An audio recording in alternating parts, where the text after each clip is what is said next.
mean, it was like a test to see if I make a video about the kind of thing I would write about, because, well, I don't know how this is done, and no one talks to your narrator, but just an experiment. About there's a Wall Street Journal article called Carson for President, and I've been recommending it to people here, and I think I put it up, and said I support his game. And the reason for that is this: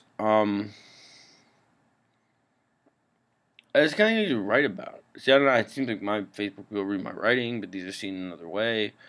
But I do like this. He's well, he's a cardiovascular surgeon. He's very politically awake, and he's when a nation's in crisis, as my friend said, we should respond like a single hand over a single heart. Cardiovascular surgeon.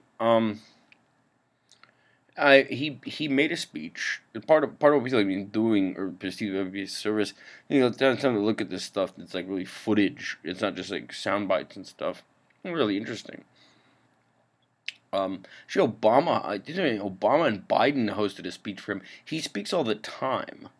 Hey, interesting. He's been honored all the time. Bush gave him an honor for something he did. I mean, interesting person. But he said, things he's concerned about are interesting. Things your narrator is always talking about. One is he's really concerned about the spiritual condition of people in the country. But he's also he's really concerned about education in a way that's not like No Child Left Behind or this and that. I mean, that he's actually concerned about but he said it's interesting the way he described it, because his whole thing is that his story is that it actually came from sort of my family, sort of like a dysfunctional family where they're poor. He said the things he knew poverty was. He was like my father. He knew poverty was a temporary state, and he perceived it that way, and that his mother had prayed for the wisdom to know what to tell her sons, and that the wisdom she got was to tell them that they could watch no TV, and that they had to read 2 books a week. And that was he perceived why he's not in poverty anymore. Why he's a famous cardiovascular surgeon who gets honors from George Bush. They host speeches for him for Obama. And he's really into the idea that that political correctness is becoming dangerous. And interesting, but he's not a politically incorrect person. It's just that he perceives that it's really that just the concept of it is dangerous. He said the point is not unanimity of speech. It's being respectful of people who perceive things differently. Okay, that's really cool. Interesting guy. I mean, that's interesting. All the different radically different presidents. I think he's a cool guy. I put notes here to see if I could Oh, right, he talked about de Tocqueville. He said I didn't know this, and I'm into de Tocqueville. Right, that he said that when de Tocqueville came from France to see how it's possible that where they just had a revolution in America, that they're competing with Europe, and that what he did is he did very interesting. I didn't realize this. He pointed out an observation de Tocqueville made that Chomsky makes all the time about the early 1700s to 1800s in America. Right, that he went and apparently there's a chapter in Democracy in America about the educational system. I don't remember it.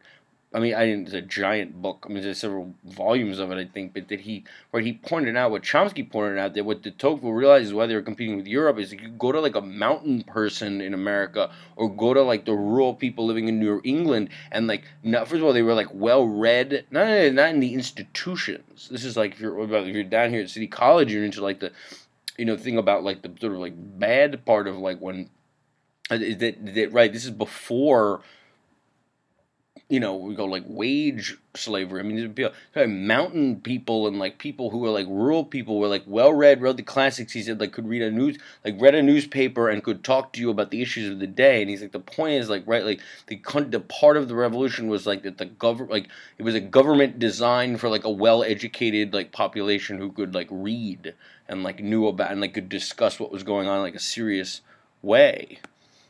He also said this thing, his sort of concept of the problem with politics is interesting. He said the problem is you need scientists and intellectuals, like in sort of actual intellectuals and scientists, like influencing the government. He said or influencing the political like system itself. He said what's influencing the political system is lawyers. And he says lawyers are highly intelligent, but they're trained to win.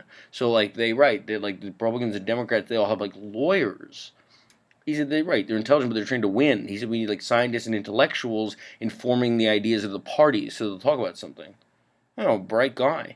But I don't know if, like, this is the thing to do. No one tells your narrator. But, like, I'm going to try to make a video with this guy, Benjamin Carson. He's a doctor of cardiology who's been honored by both presidents. And he's concerned. I mean, you know what I mean? Trying to make a better video. But it seems like the task.